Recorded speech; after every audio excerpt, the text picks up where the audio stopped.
Hello, I hope you're having a good day. Today, we're going to be talking about the second area to focus on when you're trying to support your egg health. Yesterday, I did a video on the first area, which was cleansing. Today, we're going to be talking about protecting your egg health. And then the next video in the series will be on how to nourish your egg health. So let's jump right into protection.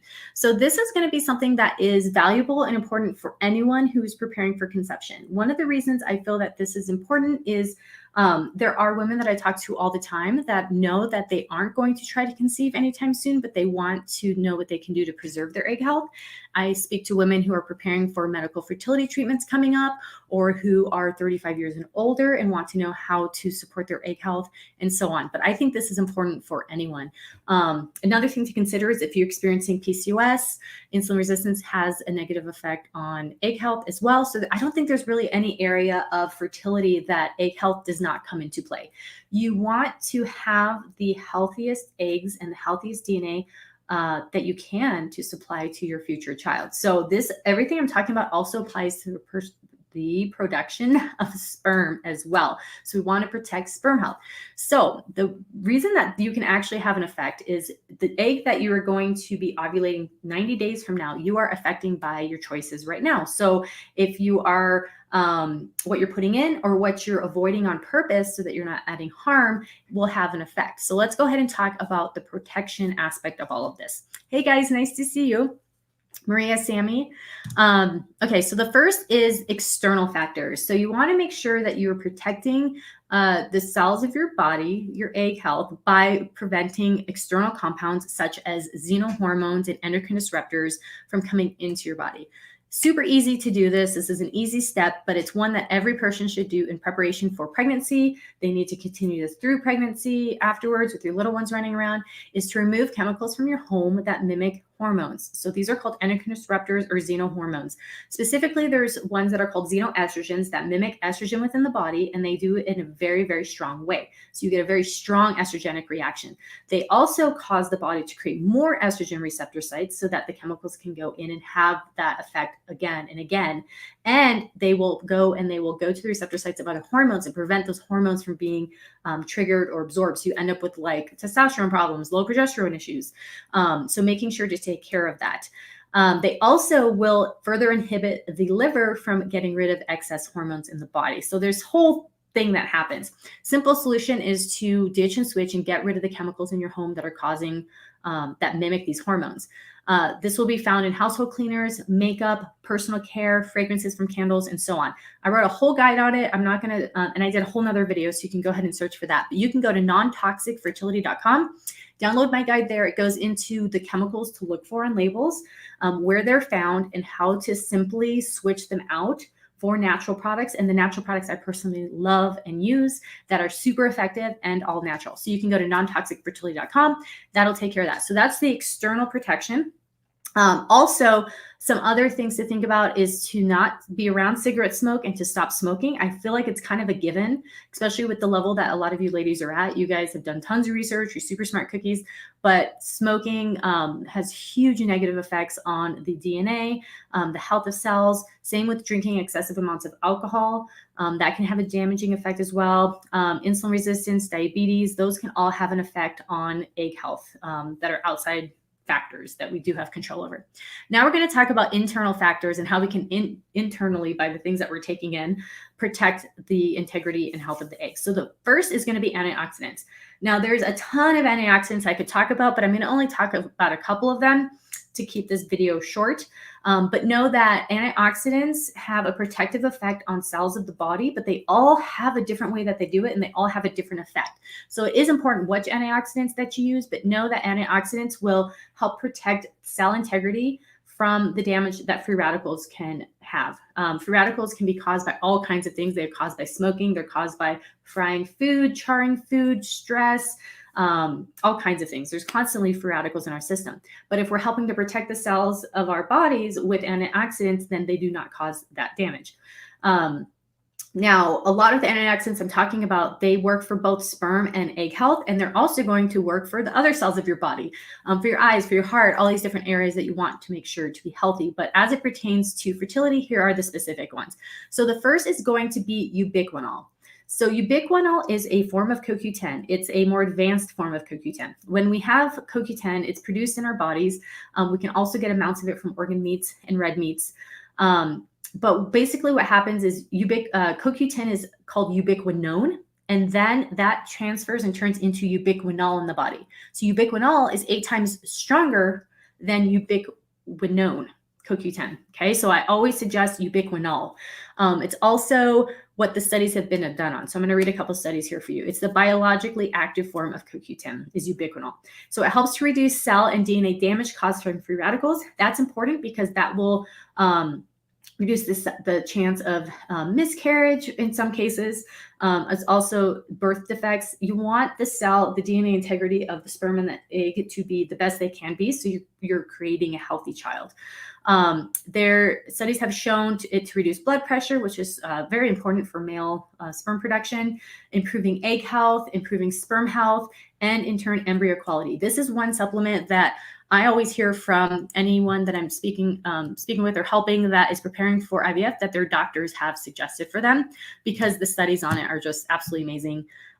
There's really no negatives to taking it.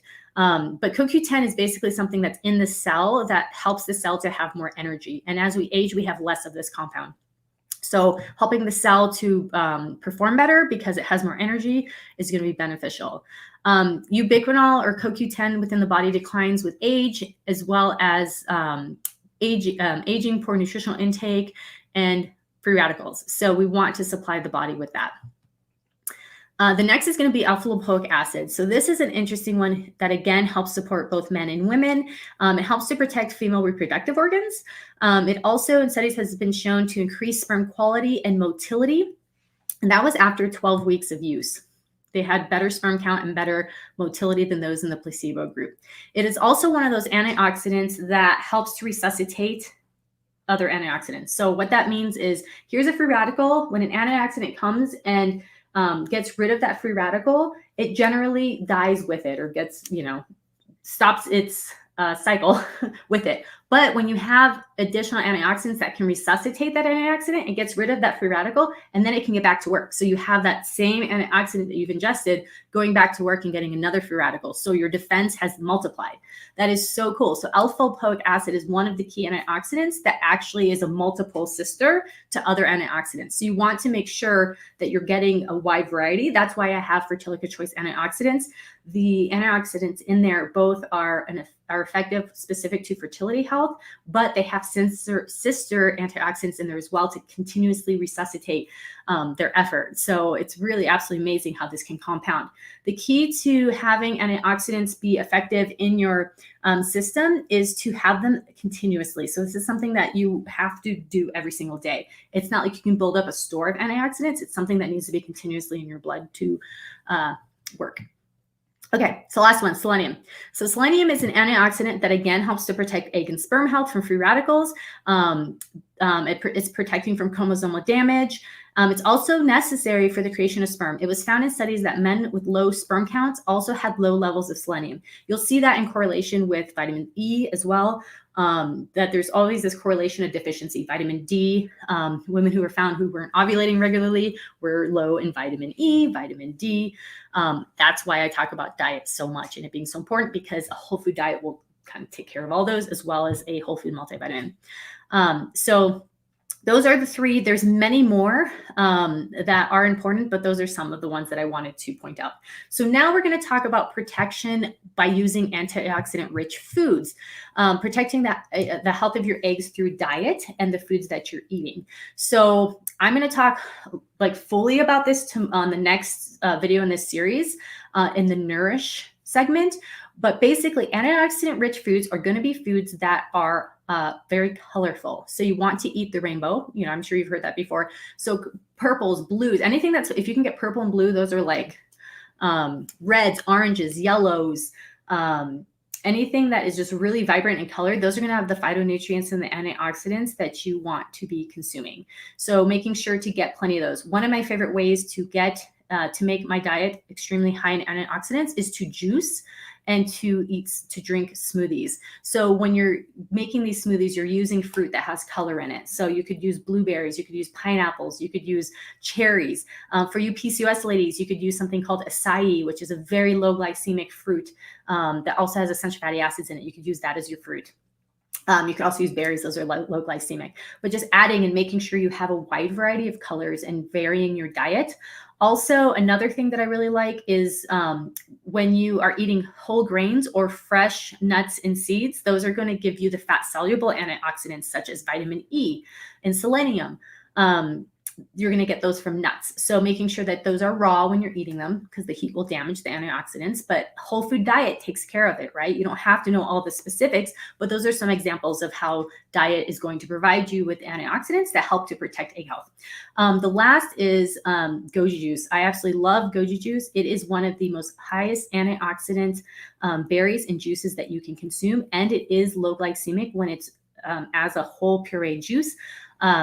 Send me a message if you want to know about the juice that I love and that I use, but I find that it's best to be consistent with these things. So when you have easy ways of having them in your diet every day, the better. So that's today's class on how to protect your egg health and how that should be a part of awareness for anyone who's on their fertility path. Now, a question I get a lot about this is how long should someone eat this way or help to support their fertility with these nutrients? And I'd say ideally 6 months to a year would be like a dream, but minimum of 3 months because of the reasons we talked about for the impact you can have on the health of your egg and the time frame. For men, it's about 70 days. But again, preparing for conception is one of the most beneficial things you can do for the future health of your child and your pregnancy. Because yes, getting pregnant is a goal here, but there's like major steps after that we are also going to need to be aware of and to focus on. And all of these things are going to set you up very well. So please let me know if you have any questions. You can also send me a private message or put your questions in the comments below this video. But I hope that you found this helpful. And if you'd like to learn more about how to support your egg health naturally, you can go to egghealthtips.com. You'll get a checklist there that will go over a lot of these things, but you'll also get an emails from me helping to break this down for you and to take you along in the correct steps, in the correct order to help support your egg health. Okay. All right. Well, I hope you guys have a great day. I'm going to answer a few quick questions here. Is CoQ10 good for hypothyroid patients? So you always need to talk with your doctor. But the way that CoQ10 and a lot of supplements work is they generally won't have an effect on hormones, but you always check with your doctor before adding anything if you're on medications. Good protein powder for men. Your boyfriend and you have been trying to conceive for 2 months now, and he works out. A good fertility protein. He has low T, and he's 40. Okay, so fertilica protein. There's a plug, but we have 2 different proteins on our website. One that is a grass-fed whey protein, and another that is a vegetarian vegan pea protein. So just through his diet, making sure he's eating plenty of protein. So as it pertains to low testosterone, there needs to be a couple things considered for that. You can't just look at how do I increase testosterone? You have to look at the underlying factors. So is he being exposed to xenohormones, xenoestrogens possibly? Is he exposed to these chemicals? What's his diet like? All those things are going to have a factor in hormone production. So that's a big question with a couple of different answers that would be needed. But both of you looking at doing a fertility diet and starting to transition how you eat makes a big difference, as well as him eating nuts and seeds, a lot of different whole food products helps with that. So if someone has a really poor diet, the hormones can definitely be affected by that. Can you take CoQ10, ubiquinol to improve egg health if nurturing? I would say yes, but you of course always need to check with your doctor. The CoQ10 is it's kind of like vitamin C. It's like vitamin E. These are all components that are naturally produced within our body, and that generally come from food. You're just using them in higher amounts. Can you reverse high AMH levels or not? So if you want to send me a message, I can send you a link to a guide that goes into great detail about that. I have been experiencing interruption of menstrual cycle for 10 years. At times, used medicine from the hospital to get a period. You're now 29. So Samda, if you could send us a message again. So I know I keep on saying that, but there's so many questions I have to ask that I don't want to ask during during a recorded video, and links that I can send you to help you. So go ahead and reach out. You can contact us at help@naturalfertilityshop.com, and I'd be more than happy to get you to the right resources. And what about progesterone cream? Tanya, what about progesterone cream? What's your question about it?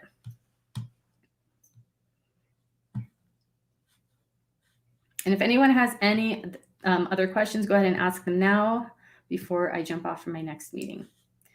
All right, Tanya, what do you mean about progesterone cream? Any more specifics?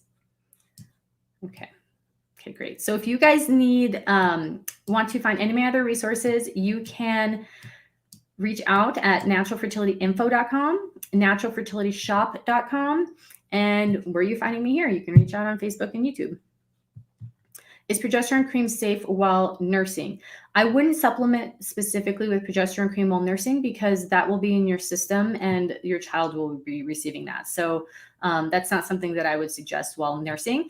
I do have a video on YouTube that goes into, it's called Vitex and breastfeeding, but basically, I should rename the video. But basically the video is about the herbs you need to avoid for fertility while breastfeeding and the herbs you can actually use while you're breastfeeding, and that are beneficial for both breastfeeding and fertility. So you'd want to check that out. Progesterone cream is not something I would suggest at that time.